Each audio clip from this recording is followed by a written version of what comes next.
Hello, welcome back. I'm Tonya from Tonya's Witchy Kitchen. And how are you doing today?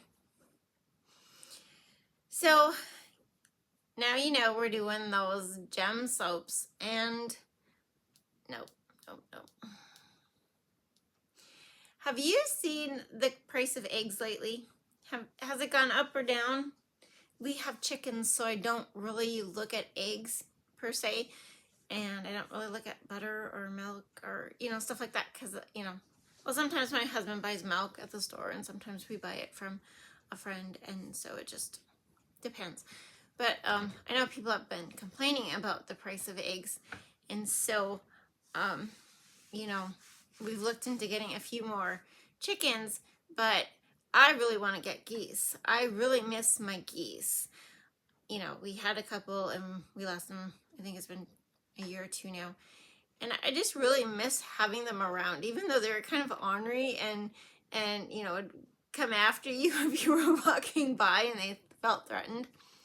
But the price of geese, for baby geese, for a pair, okay, is $90. $90. And I was just like, whoa. So I told my son, I said, I'll invest in a set, But my husband called the person we got them from before, and I think she's going to hatch some for us, which is super cool. I don't even care. I think they do like pairs, But yeah, she thought the price of geese was ridiculous too, because it's outrageous. Everything's outrageous, It's kind of sad, actually. Seriously sad. But yeah, I really miss the geese. I like duck eggs too. I miss the duck. I like the ducks, actually. I just like watching them because, it'll be snowing, but it's warm enough. So they're outside, sitting there in the snow, eating some seeds they're finding from the day before or something, or grain or whatever. But yeah, so can't wait for that. But guess what? It's tick season. Willow came in with a tick the other day. Yuck. Just yuck. I just can't express myself. Yuck, yuck, yuck. I hate those things. They're just gross. They're like outside parasites, really. They're just disgusting. And yeah, so my oldest son has a plan this year for a new flea and tick idea. It just seems like you get the pill and it's bad for the humans. You get the collar, it's good for the humans but bad for the dogs, or whichever. I can't keep them straight. They're just stupid. It's like you can't make something that's compatible with humans and dogs. Explain this to me. Yeah. But anyway, today we are doing the second soap of this little fun week here that we are having.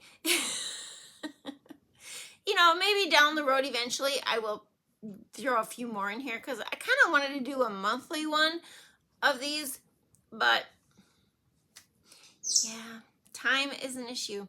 So anyway, 3 things: be kind, be forgiving, be you, and let's go check out soap number 2 of whatever these soaps are. Hello, welcome back. I'm Tonya from Tonya's Witchy Kitchen. And how are you doing today? Have you seen the price of eggs lately? Has it gone up or down? We have chickens, so I don't really look at eggs per se, and I don't really look at butter or milk or, stuff like that because, well, sometimes my husband buys milk at the store and sometimes we buy it from a friend, and so it just depends. But I know people have been complaining about the price of eggs, and so, we've looked into getting a few more chickens, but I really want to get geese. I really miss my geese. We had a couple and we lost them. I think it's been a year or two now. And I just really miss having them around, even though they're kind of ornery and would come after you if you were walking by and they felt threatened. But the price of geese, for baby geese, for a pair, okay, is $90. $90. And I I was just like, whoa. So I told my son, I said, I'll invest in a set, you know. But my husband called the person we got them from before, and I think she's going to hatch some for us, which is super cool. I don't even care. I think they do like pairs, you know. But yeah, she thought the price of geese was ridiculous too, because it's outrageous. Everything's outrageous, you know. It's kind of sad, actually. Seriously sad. But yeah, I really miss the geese. I like duck eggs too. I miss the duck. I like the ducks, actually. I just like watching them because, you know, it'll be snowing, but it's warm enough so they're outside, you know, sitting there in the snow eating some seeds they're finding from the day before or something, you know, or grain or whatever. But yeah, so can't wait for that. So anyway, 3 things: be kind, be forgiving, be you, and let's go check out whatever these soaps are. I couldn't remember. This is the Fuzzy Winter Soap. This I have done a few different ways, and I'm going back to the original way of doing it because I just love this way. This was one of the very first soaps I did and put on my website. It is a essential oil blend that my son and I came up with, and it's just an all-around like awesome soap. Why Fuzzy Winter? I don't know. It was kind of the that's what it reminded me of. It was originally a candle scent, and that's what it reminded me of, was a fuzzy winter. I don't know what that means. Snuggled up under a fuzzy blanket, maybe. I don't know. But anyway, doing this back the original way. Not doing a drop swirl, not doing a bowl swirl or an in the bowl swirl. We are going back to the original way of doing this. And there are my essential oils. I think you saw me mix this up when I was doing a non-soaping day. We should do another one of those. They're just really hard. Sometimes they get a little hard to edit. I've only done the one, you know, but it was super fun. Now, that color right there is Blue Tide by Mad Micas. There is no titanium dioxide in this oil blend. I don't think so. I don't normally put it in there. And that is Tequila Sunrise by Mad Micas. I just think they're both such pretty colors and they go together pretty well, and yes. Sometimes, you know, the original plan is, you know, it's like, just leave it alone. Sometimes it's just good enough. And I've learned this, you know, a lot in my soaping, which I think is a good thing, because it's kind of like, you know, if you're not learning, you're not living type of theory. That was not totally, my fragrance oil didn't look like it was totally mixed in there. This is definitely emulsified, but it does need to be a little bit on the thicker side, which this essential oil blend does accelerate a little bit. And so that is a good thing with the design of this soap. Now, I do weigh this because I try and get the layers fairly even. There's 3 layers of white, 1 layer of orange, and 1 layer of blue. I have been known to mix the colors up, as in stack the orange first and the blue second, but it is supposed to be the orange on top and the blue on the bottom. You'll see. So I only pour so much in, and then comes the blue. Yeah, the blue, because the blue's on the bottom. And so that is going to be very carefully poured on the top of that soap layer. And I don't want to cut the plane very heavily.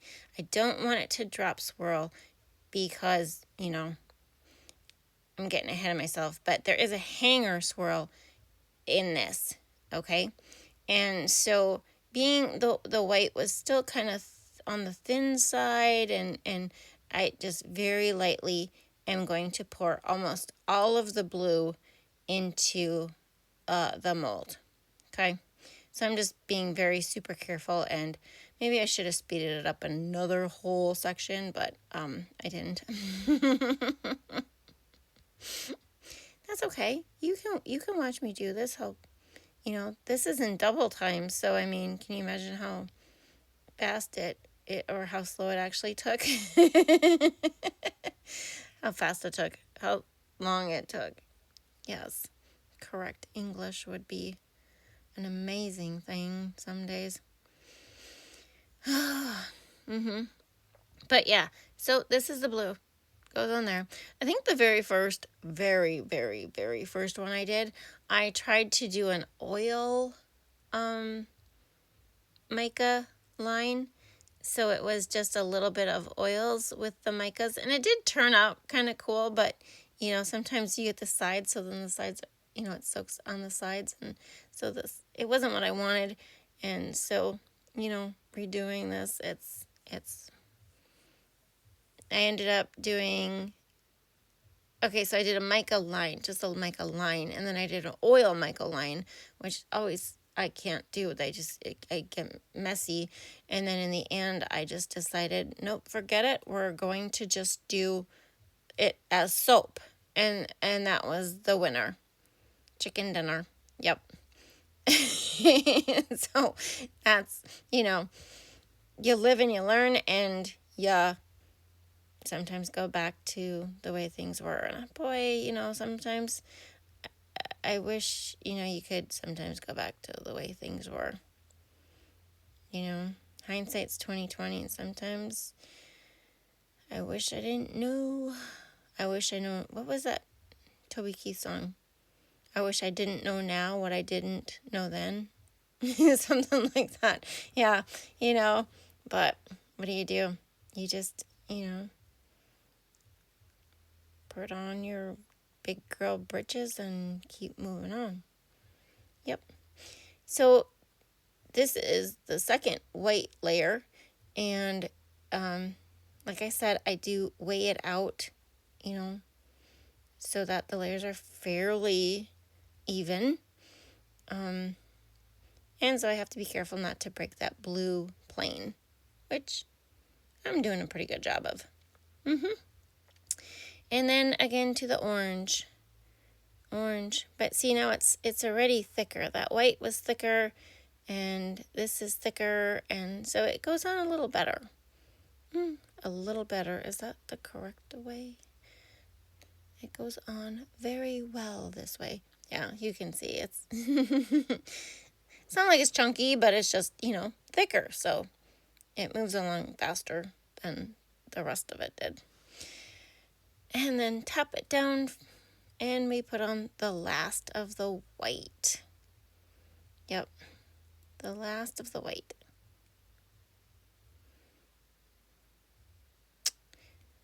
I was out to lunch with my mom because she had a checkup, and I was talking to the girl at the counter about the price of eggs, and I said, you really need a chicken coop in the back of your restaurant. And she's like, yeah. She says, as kids, we used to sell our eggs for 35 cents a dozen. She said 35 cents wouldn't get you anything right now. Nope, it wouldn't. So my hanger swirl that I just did, it's just basically a vertical one. You up, down, up, down, up, down, up, down, and back, up, down, up, down, up, down, up, down. That's all it is.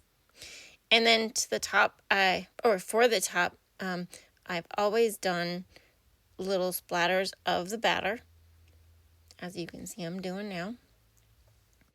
And then little splatters of the orange.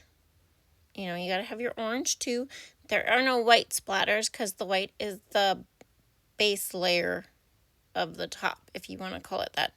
depends. And sometimes I reserve too much batter. Like this is cutting it close.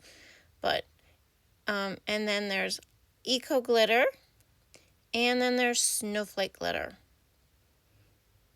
This is the original top. Now, when you do an oil mica, right? It's just oil and micas. And then you put that on top. That is actually probably the prettiest. And I guess I could actually do that. I could just use up all the soap, colored soap, the blue and the teal, leave it in there, and then on the top just put that oil. But this turned out really super cool. Nice solid bar and very, very glittery on top. Yep, I like it. I really like it. It says Fuzzy Winter to me. Not that I want to see winter anytime soon. Believe me, I am so looking forward to growing things and harvesting things and all those things. I'm just so excited. And yeah, but this actually is a year-round bar in my collection. It really is. It's just that good of a smell. Oh, but yeah, what do you think of the price of eggs? What are you going to do to offset grocery prices? How's that? Or what do you do to offset grocery prices? How do you get the biggest bang for your buck? Do you have some tips or anything that you could share with the channel? But those are super cute. They are so cute. I just love these. Love these. So glad I did this. Here are the fragrance notes or the essential oils that go into this bar. Here are the bars right when I first cut them. And here are the bars when they are totally cured. And as always, I hope you had a good time. Thank you for dropping by. And I will see you next time. Bye-bye.